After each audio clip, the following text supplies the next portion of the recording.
بسم اللہ الرحمن الرحیم۔ لام امر اور لام تاکید کے درمیان فرق۔ لام امر اور لام تاکید فعل میں داخل ہونے میں مشترک ہیں۔ جس طرح لام امر فعل میں داخل ہوتا ہے، اسی طرح لام تاکید بھی فعل میں داخل ہوتا ہے۔ لام امر اور لام تاکید فعل میں داخل ہونے میں مشترک ہیں، لیکن کئی وجوہ سے ان میں فرق ہے۔ لام امر امر حاضر مجہول، امر غائب و متکلم میں داخل ہوتا ہے، یعنی امر غائب کا صیغہ اور امر متکلم کا صیغہ ہو تو وہاں پہ لام امر داخل ہوتا ہے۔ اسی طرح امر حاضر مجہول ہو تب بھی لام امر داخل ہوتا ہے، برخلاف لام تاکید کے کہ لام تاکید فعل مضارع پر داخل ہوتا ہے۔ جیسے لأضرب، یہاں پہ جو لام ہے یہ لام تاکید ہے، اور لام امر کی مثال جیسے لیضرب، لیضرب میں جو لام ہے یہ لام امر ہے، اور لأضرب میں جو لام ہے یہ لام تاکید ہے۔ لام امر عوامل کے قبیل سے ہے اور لام تاکید عوامل کے قبیل سے نہیں، یعنی لام امر عامل ہے، عمل کرتا ہے، برخلاف لام تاکید کے کہ لام تاکید عامل نہیں، لام تاکید عمل نہیں کرتا۔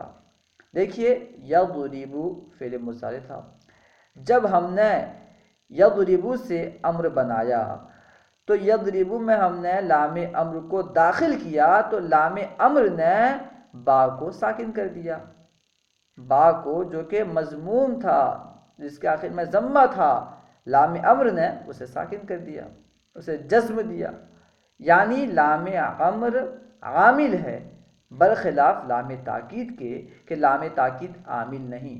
جیسے لأضرب، لأضرب میں دیکھیے لام داخل ہوا، اب بھی با جیسا کا ویسا ہی ہے، یعنی لام کے داخل ہونے سے پہلے جس طرح اضرب تھا اب بھی اضرب ہے، لأضرب۔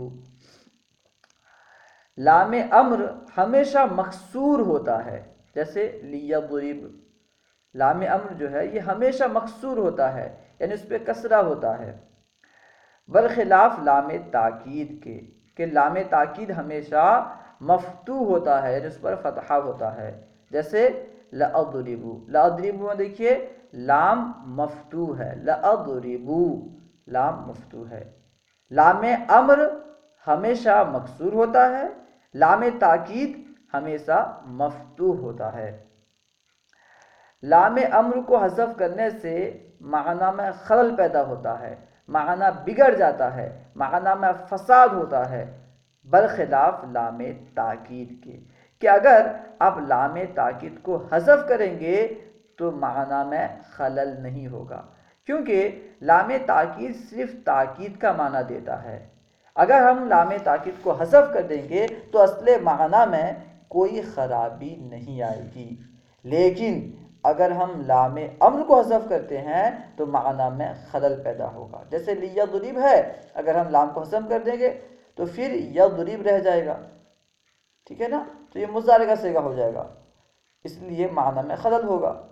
لام امر کو حذف کرنے سے معنی میں خلل پیدا ہوتا ہے، برخلاف لام تاکید کے کہ لام تاکید کو حذف کرنے سے معنی میں خلل نہیں ہوتا۔